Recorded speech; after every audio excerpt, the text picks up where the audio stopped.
انسانوں میں یعنی بڑے آدمیوں میں جو مسلمہ طور پر بڑائی کے حامل لوگ گزرے ہیں یا ہیں، ان سب میں ایک چیز مشترک ہوتی ہے، کم از کم ایک چیز، اور وہ ہے زہد۔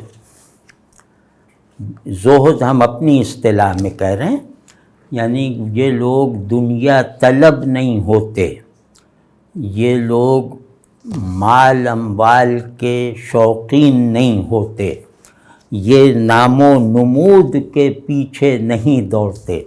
دنیا میں سب سے بڑی مثبت تبدیلیاں ان لوگوں کے خیالات سے آئی ہیں جن کا نام ان کا پڑوسی بھی شاید نہ جانتا ہو۔ جو بڑی تبدیلیاں ہیں جس کی وجہ سے ہمارا آدمی ہونا ایک تسلسل کے ساتھ ہے، علمی تسلسل، اخلاقی تسلسل۔ اس تسلسل کے جو پہیے ہیں وہ ان میں سے اکثر ہم نے نہیں دیکھے، کسی نے بھی نہیں دیکھے۔ وہ ایک الگ نظام ہے، خیر کا، حق کا، افادیت کا۔ تو اس کے لیے مطلب یہ کہ بھئی کوئی بھی ہو، آپ آئنسٹائن کو دیکھ لیں، آئنسٹائن کتنی دنیا جمع کر سکتا تھا، کچھ بھی نہیں، لوور مڈل کلاس کی طرح رہا۔ اس طرح جتنے بھی بڑے بڑے لوگ ہیں جنہوں نے کسی بھی فیلڈ میں بڑا نام بنا لیا ہے، جن کی بڑائی اس فیلڈ میں عقیدے کی حیثیت رکھتی ہے کہ یہ بڑے ہیں، اس بڑے کو چیلنج ہی نہیں کیا جا سکتا، اس کو پورا کا پورا نگیٹ، اس کے تمام خیالات کو رد کرنے کے بعد بھی اس کی بڑائی میں کوئی شبہ نہیں رکھا جاتا، یعنی اس کا انکار کر کے بھی اس کی بڑائی کو محفوظ رکھا جاتا ہے۔ تو اس طرح کے جو لوگ ہوتے ہیں، جو ایک قوم کا خلاصہ ہوتے ہیں، جو اپنی قوم سے بڑے ہوتے ہیں، تو اس طرح کے لوگوں میں دنیا کی محبت نہیں ہوتی۔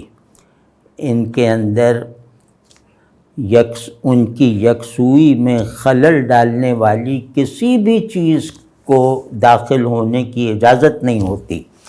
ان کی یکسوئی اپنے کام کی طرف بے خلل ہوتی ہے۔ ان کا عزم تمام آزمائشوں سے پوری طرح سلامتی کے ساتھ ثابت قدم رہنے کے لیے کافی ثابت ہوتا ہے۔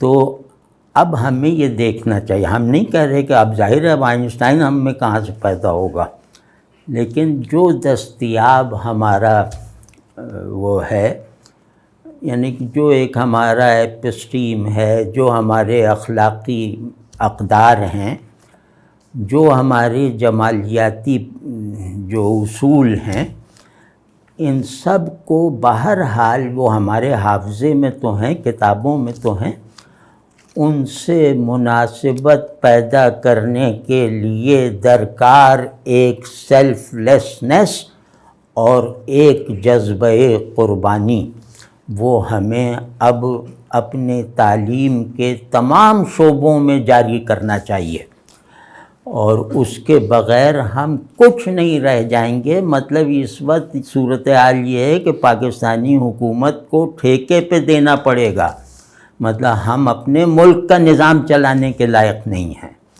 مطلب اتنی نالائقی ہے۔ وہ کیوں؟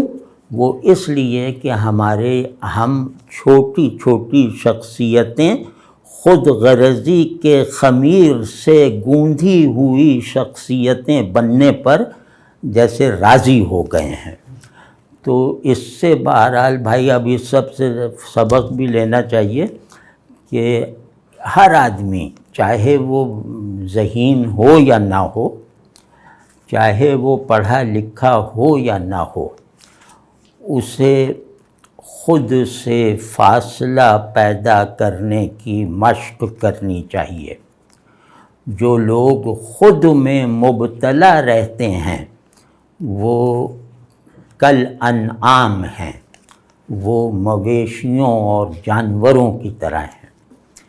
تو انسان وہ ہے جو اپنے آپ کو اون کرتے ہوئے اپنے آپ کو چھوڑتے رہنے، یعنی اپنی نئی تعمیرات کرنے کا جذبہ بھی رکھتا ہے، صلاحیت بھی رکھتا ہے، مقصد بھی رکھتا ہے، اور اس کے لیے اپنے چھوڑے ہوئے سیلف کو اس کی خواہشات سمیت تج دینے کا جیسے وہ راستہ بھی رکھتا ہے، پیشن بھی رکھتا ہے۔ تو کبھی غور کی یہ جو بات ہے، یہ اس وقت کہنے میں تھوڑا سا وہ لگ رہی ہوگی ادبی یا وہ، لیکن آسان اس کی ایک تدبیر ہے، کئی تدابیر ہیں، لیکن جو میری رائے میں، میرے تجربے میں جو تدبیر سب سے زیادہ مؤثر ہے اور اس کا نتیجہ جلدی نکلتا ہے، کیونکہ ہم ایسے مشق نہیں کر سکتے جس کا نتیجہ 2 سال بعد نکلے گا، اس میں ہم گھبرا جائیں گے اور بیچ میں پھسل جائیں گے۔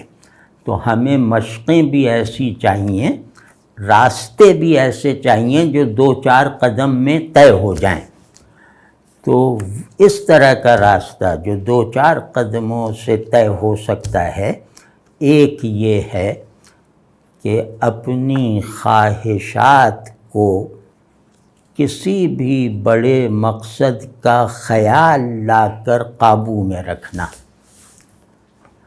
یہ بہت آسان ہے، جیسے میرا دل چاہے کہ میں فلاں چیز بھی لے لوں، فلاں چیز بھی لے لوں، اور اپنی راحت و تعیش کے لیے جو سامان درکار ہے اس کے وسائل بھی میرے پاس ہیں، اس وقت میں یہ سوچوں کہ اس کا مجھے فائدہ ہوگا یا نقصان، یعنی میری فلاں خواہش کی تکمیل جس کے سارے وسائل میرے پاس ہیں، اس تکمیل کے نتیجے میں میری روح کا فائدہ، میرا فائدہ، میری شخصیت کا فائدہ ہوگا یا نقصان ہوگا۔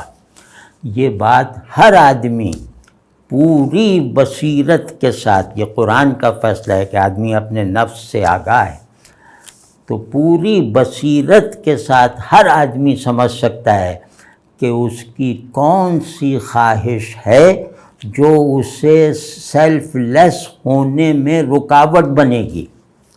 یعنی سیلف لیسنس میرا ایک اخلاقی وہ ہے، کیا نام ہے، اخلاقی منزل ہے۔ تو میں اصل میں تو اخلاقی وجود ہوں نا، اخلاق کہتے یہ ہیں کہ تم زیادہ اہم ہے، میں کم اہم ہے، تعلق کی سائنس ہے نا اخلاق۔ تو اس کے لیے جیسے ہر تم کے لیے اپنے حاضر میں سے دستبردار ہونا پڑتا ہے اس تم سے ہم آہنگ رہنے کے لیے۔ تو وہ خیر وہ بات میں پھر کسی اور وقت کروں گا کہ تم کس سے ہونا چاہیے، جس کے لیے میں اپنے آپ کو تج دینے کے جذبے کو بیدار کروں۔ لیکن اخلاقی وجود ہر آن خود کو بدلتا رہتا ہے۔ خود کو بدلنے کا مطلب ہے خود کو نیا کرتے چلے جانا۔ تو ایک سیڑھی سی بنائے جس میں ہر وقت حرکت میں رہے، زینے طے کرنے میں، اس کو کہتے ہیں کہ یہ سیلف لیس ہونے کا راستہ ہے۔ تو سیلف لیس ہونے کا مطلب اپنی نفی کرنا نہیں ہے، بلکہ اپنے اس بات کو، اپنی افرمیشن کو زیادہ بامانی اور زیادہ بلندی کے ساتھ سگنیفیکنٹ بنانا ہے۔ تو یہ جو بلندی ہے جس کی سب سیڑھیاں آپ کے اندر ہی ہیں، ان پہ جس نے چڑھنے میں کوتاہی کی وہ مارا گیا۔ وہ آدمیت سے جیسے اس کی آدمیت جیسے وہ مجروح ہو جائے گی، مردہ ہو جائے گی، اگر یہ ٹرانسینڈنٹل حرکت میری شخصیت میں میرے مزاج کی حیثیت سے موجود اور جاری نہیں ہے۔ تو اس کا جو ہے یہ بہت بڑا گول ہے۔ یہ مطلب اس نے مہاتما گوتم بدھ بنایا، لیکن یہ کہ ہم تو ظاہر چھوٹے لوگ ہیں، ٹوٹے پوٹے لوگ ہیں، اور ہم آئندہ سے ڈرنے والے لوگ ہیں، ہم کل کو بنانے والے لوگ نہیں ہیں، ہم کل سے ڈرنے والے لوگ ہیں۔ لہٰذا آج جو ہے وہ جنگ زدہ معاشروں کی طرح آج ہی راشن اور سب کچھ اکٹھا کر لینا چاہتے ہیں، کیونکہ کل سے ہمیں ڈر لگتا ہے، اور وہ کل کیلنڈر والا کل بھی ہے اور آخرت کا کل بھی ہے، ہمیں اس سے ڈر لگتا ہے۔ تو وہ نہیں، اتنی بڑی باتیں نہیں، صرف اتنا کر لیں کہ میری یہ خواہش میرے لیے مضر ہے یا مفید ہے، اور اس میں جانبداری نہ کریں، اس میں اپنے آپ کو دھوکہ نہ دیں۔ یہ جناب یہ کر کے دیکھ لیجئے۔ اور دوسرا اس کے متوازی ایک عمل ہے، اس سے گویا یہ مزاج جلدی پیدا ہو سکتا ہے، وہ یہ ہے کہ آپ کے پڑوسی کو آپ سے مکمل طور پر راضی ہونا چاہیے۔ اس کو معیار بنا لیجئے کہ اگر پڑوسی مجھ سے راضی نہیں ہیں، اگر میں ان سے یہ تذکرہ کروں کہ مجھے گھر بدلنا ہے، تو وہ جیسے ان کے یہاں سوگ کا سما پیدا ہو جائے کہ ارے یہ جا رہا ہے۔ تو یہ جس کا پڑوس اچھا ہے وہ اپنے نفس پر، اس کے منفی محرکات پر، اپنی خواہشات پر ضروری گرفت رکھنے کے لائق ہو جاتا ہے۔ تو یہ دو جیسے کام ہیں، کام تو مطلب ایک اصل کام وہ ہے کہ اپنے سے اوپر اٹھتے رہو، اپنے آپ ہی کو بلند کرتے رہنے کے لیے۔ تو جیسے ایک یونانی فلسفی تھا، اس نے خیر الگ کانٹیکسٹ میں کہا تھا، لیکن جملہ بہت خوبصورت ہے۔ یہ ان چند فقروں میں ہے جو تاریخ انسانی جنہوں نے بدل دی۔